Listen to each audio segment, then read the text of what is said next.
नमस्कार, बहुत स्वागत है आप सभी का। जोहार झारखंड देख रहे हैं आप। मैं हूं आपके साथ सिरांधा शेखर। करीब 2 महीने बाद आज से देश भर में हवाई यात्रा की शुरुआत हो गई है। लंबे समय से अपनों से दूर फंसे लोग यात्रा से खुश तो हैं, लेकिन इस बार सफर का अंदाज बदला सा नजर आया। यात्रा के तौर तरीकों से लेकर फ्लाइट के अंदर की तस्वीर भी बदली हुई थी।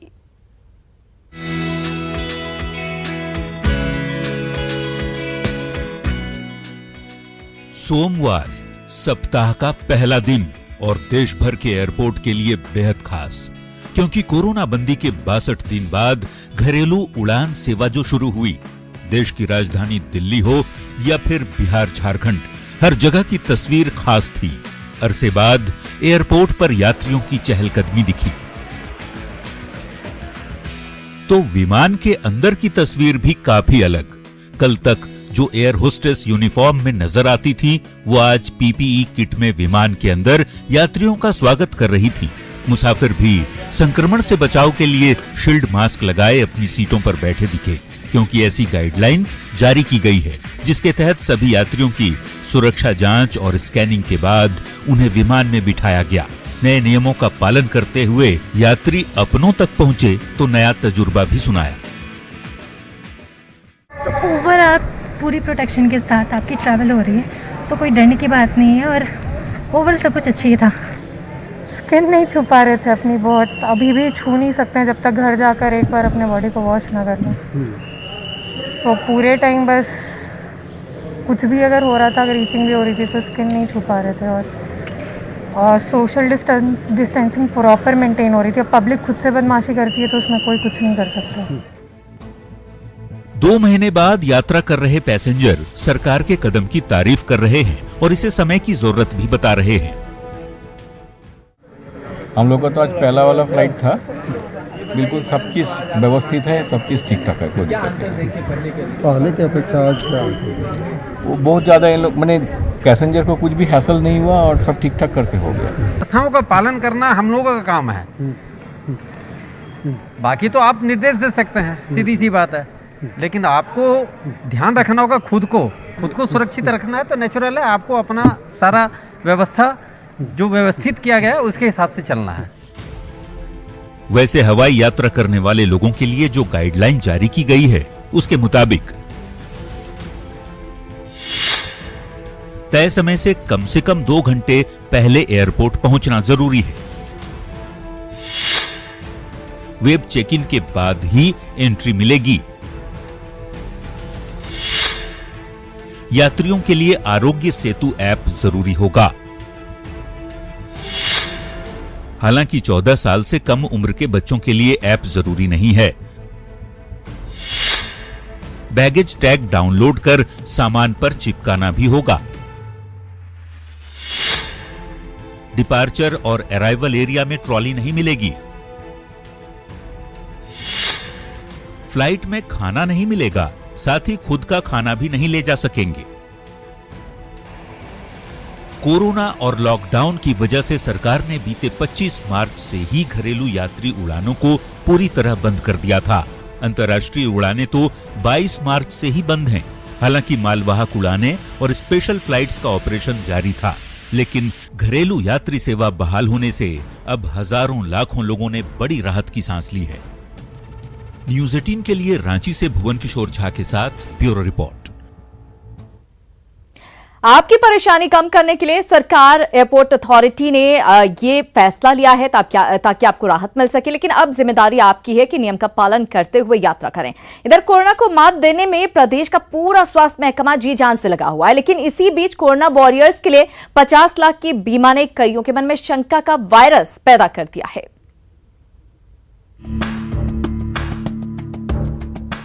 कोरोना संकट में चिकित्सा सेवा से जुड़े कोरोना वॉरियर्स को 50 लाख की बीमा की सुरक्षा दी गई है, लेकिन इस बीमा लाभ को लेकर आयुष चिकित्सकों में संदेह की स्थिति पैदा हो गई है। आयुष चिकित्सकों में शंका की स्थिति इसलिए पैदा हुई क्योंकि राज्य के आयुष निदेशक भी ये नहीं बता सके कि 50 लाख की बीमा सभी चिकित्सकों के लिए हुई है या नहीं, चाहे वो किसी भी स्ट्रीम के डॉक्टर हो।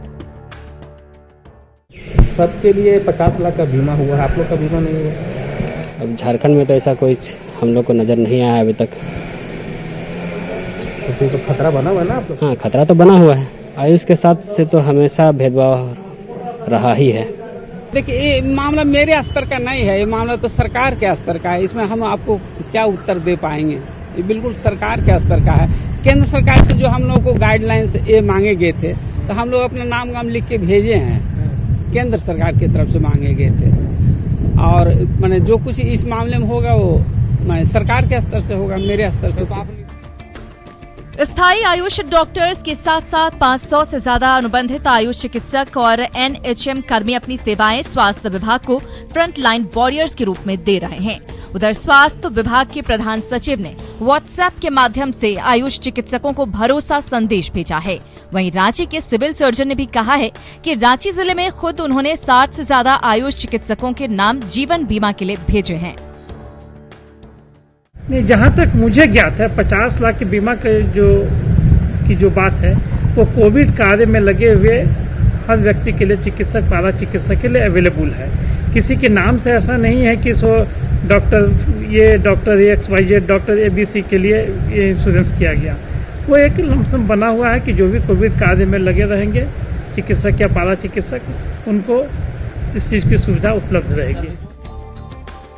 आज एलोपैथ डॉक्टर्स के साथ साथ आयुष चिकित्सक समेत तमाम स्वास्थ्य कर्मी चेक पोस्ट से लेकर क्वारंटीन सेंटर और सर्विलांस टीम में तैनात है। हालांकि स्वास्थ्य विभाग की ओर से सभी स्ट्रीम के डॉक्टर्स के सामूहिक बीमा होने की बात कही गई है, लेकिन बात चूंकि जिंदगी और सुरक्षा की है, इसलिए आयुष चिकित्सक हाथ में भरोसे वाला कागज मांग रहे हैं। न्यूज़ 18 के लिए रांची से उपेंद्र की रिपोर्ट। इधर राजधानी रांची में बढ़ती गर्मी के कारण बिजली की खपत भी तेजी से बढ़ी है, लेकिन लगातार पावर कट ने कोरोना बंदी में मुश्किलों को बढ़ा दिया है।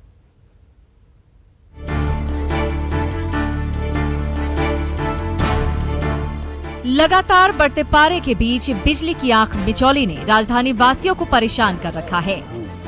हालात ये हैं कि बढ़ती गर्मी के कारण बिजली की लोड ने विभाग के साथ साथ आम लोगों को भी मुश्किलों में डाल दिया है। हर बार ट्रांसफार्मर का फ्यूज उड़ने के साथ साथ जंपर और इंसुलेटर जलने से घंटों पावर कट की समस्या आ रही है। लोड तो भी बढ़ा हुआ है, अभी गर्मी की वजह से लोड भी बढ़ा हुआ है, इसके कारण से बिजली की खपत तो ज़्यादा हो रहा है और लोड के कारण कहीं पर तार टूट जाता है, कहीं पर जंपर टूट जाता है, इसकी वजह से प्रॉब्लम हो जाता है। लगातार जो है प्रति में 1 घंटा पर आना है, 1 घंटा पर जाना है, यही स्थिति है। कॉलोनी के लोग त्रस्त हैं, रांची के लोग त्रस्त हैं, हर तरफ बिजली के लिए त्राही हो रहा है और गर्मी का समय है। SLDC के आंकड़ों पर गौर करें तो सामान्य दिनों में राज्य भर में करीब 1200 मेगावाट खपत होने वाली बिजली की तुलना में आज 1350 से 1400 मेगावाट बिजली की डिमांड है।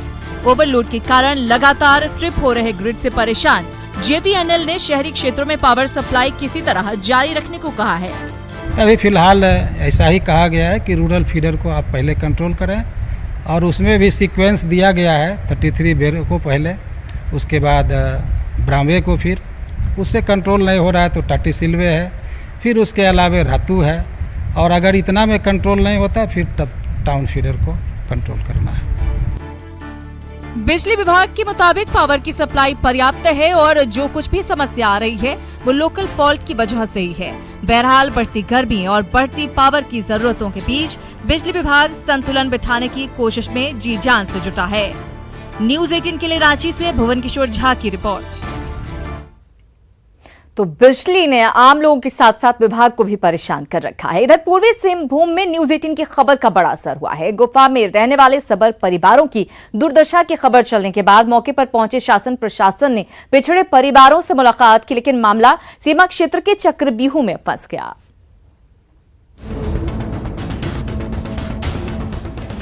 न्यूज़ 18 की सामाजिक जिम्मेदारी ने आदि मानव की तरह गुफा में रहने वाली सुनमनी सबर के परिवार को अचानक सुर्खियों में ला दिया।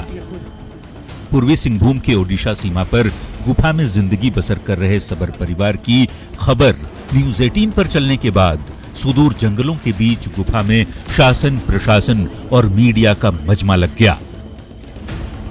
मौके पर पहुंचे वीडियो और पोटका विधायक ने इस क्षेत्र को ओडिशा सीमा के भीतर बताया और सुनमनी सबर के परिवार को ओडिशा सरकार से राशन दिलवाने की बात कही। मीडिया में दिखाया गया कि ये पोटका विधानसभा अंतर्गत आते हैं, लेकिन आज हम लोग को पहुंचने पर यहाँ पता चला कि शनिवारी देहुरी ये माकड़गोड़ा के हैं और इनके साथ उनका लड़का और लड़का का बहू और उनके साथ उनका नाती मिल के यहाँ 7 जन रहते हैं और जो जहाँ रहते हैं ये भी उड़ीसा सीमा पे ही आता है। न्यूज 18 की टीम जब सबसे पहले इस गुफा में पिछले दिनों पहुंची थी तब सबर परिवारों ने पिछले 10 से 12 सालों से यहाँ रहने की जानकारी दी, लेकिन खबर चलने के बाद मौके पर पहुंचे प्रशासन और विधायक ने इन परिवारों के पिछले 10 दिनों से गुफा में रहने की बात कही। शायद इसके पीछे प्रशासनिक दबाव हो या कुछ और, क्योंकि स्थानीय लोगों ने सबर परिवारों से उनकी भाषा में भी बातचीत की। आइए सुनाते हैं आपको पिछली बार न्यूज 18 पर सबर परिवार ने क्या कहा था। 12 साल हो गया इधर पत्थर खोंगर में, मेरा घर में नहीं है तो पत्थर खोंगर है ही। हम 12 साल हो गया, खाना पीना से बहुत कष्ट। उड़ीसा के वहाँ के जो मयूरभंज के जो विधायक हैं उनके साथ उस जिले के डीएम उपायुक्त से हम लोग को पहल करेंगे, बात करेंगे कि ताकि उनको और रहन सहन में, पढ़ाई लिखाई में और जो भी सरकार का सुविधा है उनको मिले। सबर परिवारों का सीमाई इलाका चूंकि उड़ीसा राज्य का निकला, लिहाजा आनन फानन में मदद और जिम्मेदारी निभाने पहुंचे लोग कुछ अनाज और राशन सौंपकर वापस लौट गए। उधर सबर परिवारों ने भी अपने कदम वापस उसी गुफा की ओर बढ़ा दिए जहां से न्यूज 18 ने अपनी कहानी की शुरुआत की थी। उम्मीद है ओडिशा सरकार और प्रशासन के कदम इस गुफा तक जल्द पहुंचेंगे। न्यूज 18 के लिए घाटशिला से प्रभंजन कुमार की रिपोर्ट। और बात कर लेते हैं रामगढ़ की खबर की, जहां रजरप्पा थाना क्षेत्र में मजदूरों से भरी एक बस पलट गई। हादसे में 35 से ज्यादा मजदूरों के घायल होने की खबर है, जिनमें से कई की हालत गंभीर बताई जा रही है। दरअसल मुंबई से मजदूरों को लेकर एक बस पश्चिम बंगाल के वर्धमान जा रही थी, तभी सिकंदरी घाटी में बस पलट गई। हादसे में घायल 17 मजदूरों को रिम्स में भर्ती करवाया गया है। घायल यात्रियों की माने तो बस जो थी ओवरलोडेड थी। बस में 75 यात्री सवार थे। वहीं वे लोग रास्ता दरअसल भटक गए थे। रिम्स कोरोना टास्क फोर्स के चिकित्सक डॉक्टर निश्चित एक्का ने कहा कि हादसे के शिकार सभी मजदूर प्रवासी हैं, लिहाजा सभी कोरोना संदिग्ध हैं, इसलिए सभी को आइसोलेशन वार्ड में रखा जाएगा। बहुत गंभीर है और लगभग हमारे पास अभी 17-18 लोग पहुंच चुके हैं और भी सुनने में आ रहा है कि पहुंच रहे हैं। प्रशासन से पता चला कि 20 के आसपास लोग हैं। कुछ लोग ठीक हैं, गंभीर हैं, कुछ अभी हम लोग नहीं कह सकते हैं कि क्या है, लेकिन उनका इलाज चल रहा है तत्काल। और चूंकि ये लोग सब बॉम्बे से आ रहे थे, कलकत्ता जा रहे थे, हाँ, तो इसमें यही बात है कि ये सस्पेक्ट में आ जाते हैं हमारे हिसाब से, तो इसीलिए सब लोग हम लोग पीपी में कोशिश कर रहे हैं और इनको आइसोलेशन, हमारा जो डेंगू वार्ड था उस पर अभी रखा जाएगा और फिर आगे का इलाज होगा। तो ओवरलोड है, तो वहाँ से चलते चलते कल रात को उन्होंने जो झारखंड है उसमें रास्ता गुम हुआ था, अंदर ही घूमते घूमते कम से कम 6-7 घंटा घुमा दिया। हाँ, भूला देगा। तो चले फिर कोई मिला एक बाइक वाला, उनको पूछ के हम लोग बाहर आ गए सुबह। तो इधर खाना खाए आगे, वहाँ खाना खा के अभी जा ही रहे थे बस। उधर धनबाद के निरसा में एक प्रवासी मजदूर जब चेन्नई से अपने गांव पहुंचा तो लोगों ने उस पर हमला बोल दिया। गांव वाले का कहना था कि पहले उसे क्वारंटीन सेंटर में रहना चाहिए था, लेकिन वो गांव कैसे आ गया। हालांकि युवक के पक्ष में कुछ लोग आए, लेकिन जब मामला बढ़ गया तब पुलिस मौके पर पहुंची और युवक की जांच कर उसे होम क्वारंटीन में रहने की सलाह दी।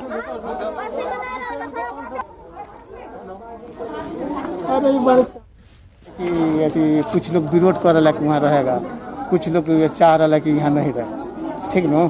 तो युवक कहाँ से आया था, कितना युवक आया सर? ये अकेले आएगा। कहाँ रखने के बाद चल रहा है? ये अपन सब चेक करेले है, ठीक न। चेक करने के बाद भी ये थी ये लोग विरोध कर रहा कि नहीं गाँव में नहीं। अरे भैया इसका घर द्वार यहाँ तक कहाँ रहेगा? जब चेक करा लिया अभी से क्या निर्णय निकला? इसका निर्णय निकला कि अपना घर में रहेगा। डॉक्टर यहाँ फोरफिट कर दिया। अच्छा, गढ़वा के डंडई में प्रसव के दौरान जच्चा और बच्चा की मौत का मामला सामने आया है। दरअसल एक प्राइवेट अस्पताल में महिला को भर्ती कराया गया था, लेकिन जब उसकी तबीयत खराब होने लगी तब प्राइवेट अस्पताल ने महिला को सदर अस्पताल भेज दिया, जहां महिला का प्रसव के दौरान महिला की मौत हो गई। वहीं स्थानीय लोगों ने जब बवाल काटा तब सिविल सर्जन ने मामले की जांच की बात कही। घर से भाई हॉस्पिटल में लगे, वहाँ डिलीवरी केस था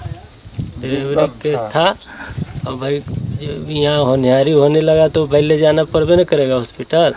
हॉस्पिटल ले गए तो 15 तारीख के भर्ती किए यहीं डंडई श्री रंजन डॉक्टर के पास डंडई। 15 दिन पहले डंडई के कोई अस्पताल में वो सिजेरियन हुआ था और उसका वहाँ बच्चा मर गया था और सीरियस होने के बाद वो महिला परसों हमारे अस्पताल में भर्ती हुआ था जिसकी जानकारी मुझे नहीं थी और कल भोर में उसका डेथ हो गया। ये एप्लीकेशन मिला है कि वो डॉक्टर साहब जो क्वालिफाइड नहीं हैं उन्होंने अपने क्लिनिक में जांच किया है। और चतरा के प्रतापपुर में गर्भवती महिला से गैंगरेप का सनसनीखेज मामला सामने आया है। पीड़िता की माने तो 4 दरिंदे पहले उसे जबरन उठाकर जंगल ले गए, फिर गमछे से बांधकर उसके साथ दुष्कर्म किया। पीड़ित महिला के बयान के आधार पर 4 युवकों के खिलाफ मामला दर्ज कर लिया गया है। एसडीपीओ ने दरिंदों की जल्द गिरफ्तारी और उनके खिलाफ कड़ी कार्रवाई का भरोसा दिलाया है। मनीषा पूछे भी तो बताइए हमको 5 माह के हम गर्भवती भी हैं और मेरे साथ में कुछ लोग जो हैं जो चेहरा से हम देखने के बाद चिन्ह सकते हैं लेकिन नाम नहीं जानते हैं और उसी पर अपना पुलिस भी जांच कर रही है। FIR किया गया और हम प्रशासन से मांग भी करते हैं कि जो दोषी है उसको चिन्हित करते हुए उचित कार्रवाई की। 4 लोगों पर अज्ञात मामला दर्ज किया गया। अभी तक सर जांच में क्या अभी अनुसंधान चल रहा है इसलिए अभी कहना उचित नहीं होगा। लातेहार के चंदवा में अभिजीत ग्रुप के निर्माणाधीन पावर प्लांट परिसर में आग लग गई जिससे इलेक्ट्रिकल वायर मशीन और यार्ड में खड़ी गाड़ियां जलकर राख हो गई। बाद में फायर ब्रिगेड की टीम ने कड़ी मशक्कत के बाद आग पर काबू पाया। फिलहाल आग लगने के कारणों का खुलासा नहीं हो सका है।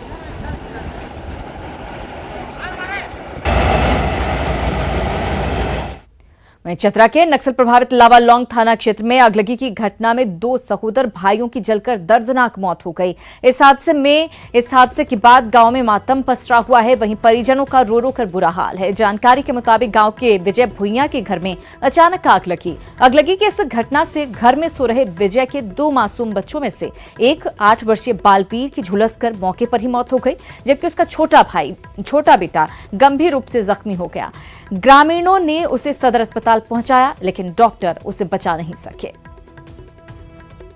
विजय भुइया के यहाँ जो है शॉर्ट सर्किट से आग लगा है जिसके कारण उनका जो बड़ा लड़का है उनका देहांत हो गया और छोटा लड़का को रांची रिम्स रेफर किया गया है। कोशिश कर रहे हैं हम लोग सरकार के द्वारा जो भी मुआवजा हम लोग उपलब्ध कराएंगे उनको। उधर धनबाद के BCCL के कुसुंडा एरिया की आउटसोर्सिंग कंपनी में वर्चस्व को लेकर फायरिंग की घटना सामने आई है। बताया जा रहा है कि अलकुशा कोलगरी में BLA UCC आउटसोर्सिंग में भूमि पूजन के बाद मशीन से काम शुरू करने के खिलाफ स्थानीय ग्रामीण और नेता गोलबंद होने लगे।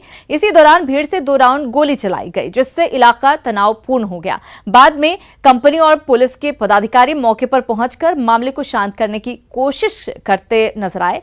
बाद में मामला किसी तरह शांत हो पाया लेकिन मामले की जांच अभी भी जारी है।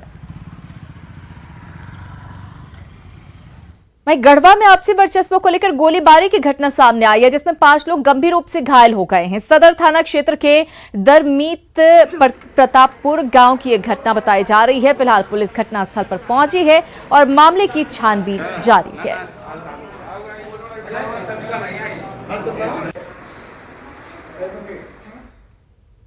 कुछ खबरें देख लेते हैं फटाफट अंदाज में। हजारीबाग में कोरोना के 7 और मरीज हुए ठीक। लगातार 2 रिपोर्ट नेगेटिव आने के बाद अस्पताल से दी गई छुट्टी। डॉक्टरों और मेडिकल स्टाफ ने ताली बजाकर दी विदाई।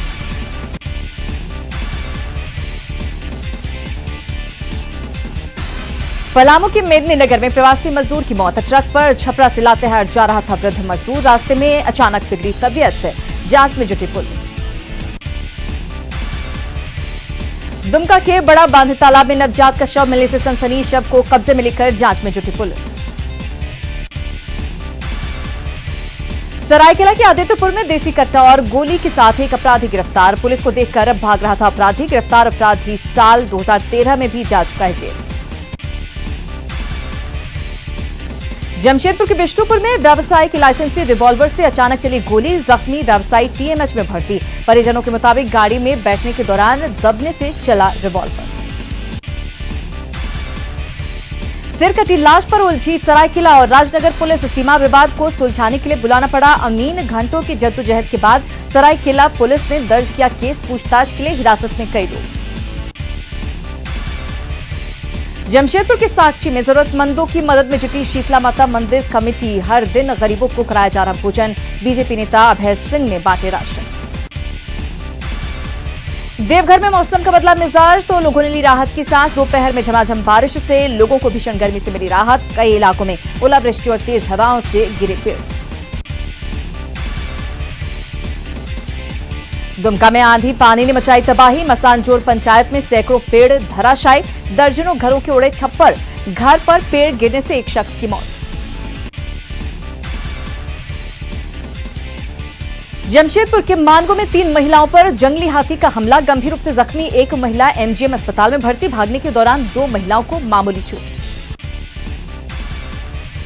रिम्स में 55 दिन से चल रहा लालू लंगर। लालू प्रसाद के निर्देश पर गरीबों को कराया जा रहा भोजन। रामगढ़ पुलिस ने विचाराधीन कैदी को भी खिलाया खाना।